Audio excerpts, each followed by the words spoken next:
Bismillahirrahmanirrahim. Assalamu alaikum प्यारे viewers. Welcome to Nada's Notes. Today we are going to start our first important question from the Workmen's Compensation Act 1923. इसका जो मैंने introduction था वो आपको इससे प्रीवियस लेक्चर में दिया था कि वर्कमैन कंपनसेशन बेसिकली किस चीज़ से डील करता है, और आज हम इसका फर्स्ट जो इम्पॉर्टेंट क्वेश्चन है उसको स्टार्ट कर रहे हैं. When employer is liable to pay compensation, जो आपको किस चीज़ से डील करता है, जो आपको बताता है कि किन हालतों में जो एम्प्लॉयर है वो अपने एम्प्लॉय को, अपने वर्कमैन को लायबल टू पे कंपनसेशन है. मतलब कौन से ऐसे सर्कमस्टांसेस होंगे, कौन सी ऐसी सिचुएशंस होंगी जिसमें उसकी ये लायबिलिटी है कि अगर during the course of employment उसके वर्कमैन को कोई भी इंजरी आ जाती है तो वो उसको उसकी कंपनसेशन जो है वो पे करेगा. इसमें वो आपको बताते हैं कि if personal injury cause to the workman by accident arising out और in the course of his employment, वो कह रहे हैं कि कोई भी अगर पर्सनल इंजरी किसी भी वर्कमैन को आती है जो उस एक्सीडेंट के नतीजे में जो कि उसकी एम्प्लॉयमेंट के दौरान हुआ है. If workman contracts any disease during the course of his employment specified in schedule 3 in part 1 and part 2 and he is in employment for a continuous period of 6 months. और वो कह रही है कि फर्स्ट कौन सी कंडीशन है जब employer liable होगा. फर्स्ट कंडीशन है जब कोई भी उसको इंजरी आती है during the course of his employment. Second क्या है कि during the course of his employment वो कोई भी कॉन्ट्रैक्ट डिजीज करता है, कोई भी डिजीज उसको हो जाती है, वो हर डिजीज जो कि शेड्यूल 3 के पार्ट 1 और 2 में बताई गई हैं,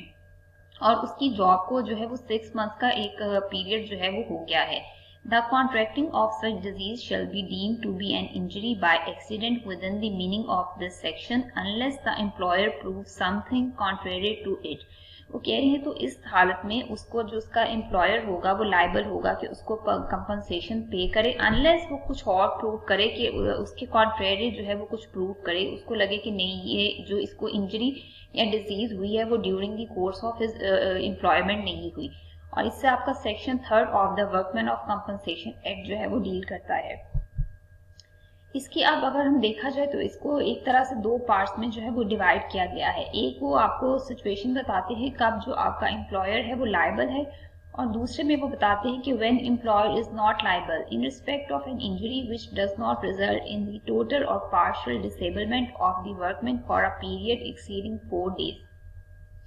वो कह रही है कि हर वो इंजरी जो कि उसकी टोटल और पार्शियल डिसेबलमेंट में नहीं, उसका रिजल्ट नहीं बनती है 4 दिन से ज्यादा, मतलब कोई भी इंजरी जो है अगर उसको है लेकिन वो 4 दिनों से ज्यादा एक्सीड नहीं करती है.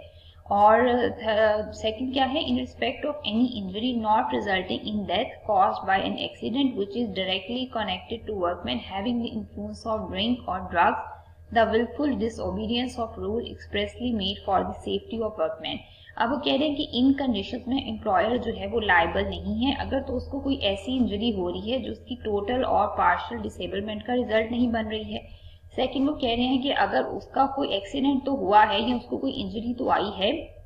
बट उसकी डेथ नहीं हुई है, और वो जो इसको इंजरी या उसको जो एक्सीडेंट हुआ है वो किस वजह से हुआ, या तो उसने ड्रिंक ली हुई थी या ड्रग्स ली हुई थी, या उसने किसी भी ऐसे ऑर्डर को डिसओबे किया था जो उसके वर्क में, जो उसके एम्प्लॉयर की तरफ से उसकी सेफ्टी के लिए बनाया गया है. नेक्स्ट इसमें थर्ड बताते हैं द विलफुल रिमूवल और डिसरिगार्ड एनी सेफ्टी गार्ड और device which he new provided for his safety. या वो किसी भी ऐसी सेफ्टी जो उसकी इक्विपमेंट है, कोई गार्ड है, कोई डिवाइस है, उसको रिमूव कर देता है.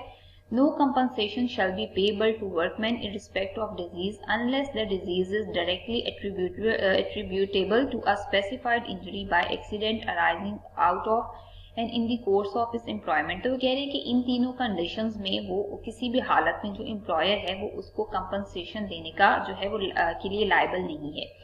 यानी कि पहले उन्होंने आपको बता दिया लायबल कब होगा, जब उसकी कोर्स ऑफ एम्प्लॉयमेंट के दौरान उसको कोई भी डिजीज होती है या उसको जो है वो कोई भी इंजरी आती है. सेकंड पे वो बता रहे हैं कि वो किन हालतों में लायबल नहीं होगा, जब वो खुद से ही वर्कमैन कोई या तो सेफ्टी डिवाइस को रिमूव कर देता है, या उसने जो उसको ऑर्डर्स दिए हुए हैं उसकी सेफ्टी के लिए उनको डिसओबे करता है, या वो ड्रिंक या ड्रग जो है उसके इन्फ्लुएंस में है, या जो उसका जो कोई भी उसको पार्शियल और टोटल डिसेबलमेंट नहीं होती, और अगर वो है भी तो वो सिर्फ 4 दिन के लिए है. The provincial government, after giving by notification in the official gazette not less than 3 months notice of his intention to do so and any description of employment to the employment specified in schedule 3rd and specify that disease to be occupational disease। आपको जैसे मैंने बताया था, जो आपका इस act का schedule 3 है वो आपकी ऑक्यूपेशनल डिजीज से जो है वो डील करता है। तो वो कहने हैं कि जो प्रोविंशियल गवर्नमेंट है वो ऑफिशियल गजट में नोटिफिकेशन देकर किसी भी डिजीज को जो है वो ऑक्यूपेशनल डिजीज जो है वो डिक्लेयर कर सकती है। The workman has no right to file a civil suit for damages in respect of injury against the employer if he has instituted a claim to compensation before a commissioner। वो कह रहे हैं कि workman के पास उसकी damages के लिए civil suit file करने का राइट नहीं है अगर उसने ऑलरेडी कमिश्नर के सामने अपना क्लेम जो है वो इनिशिएट कर दिया है, और if an agreement between the worker and employer related to the compensation has been arrived, और अगर उन दोनों के दरमियान, वर्कमैन और एम्प्लॉयर के दरमियान, उनकी कंपनसेशन को लेकर कोई एग्रीमेंट आ चुका है, तो इस हालत में वर्कमैन के पास राइट नहीं है कि वो सिविल सूट फाइल करे। आई होप आपको section 3rd of the workman compensation act जो है क्लियरली जो है वो समझ आ चुका होगा। Thank you so much for watching.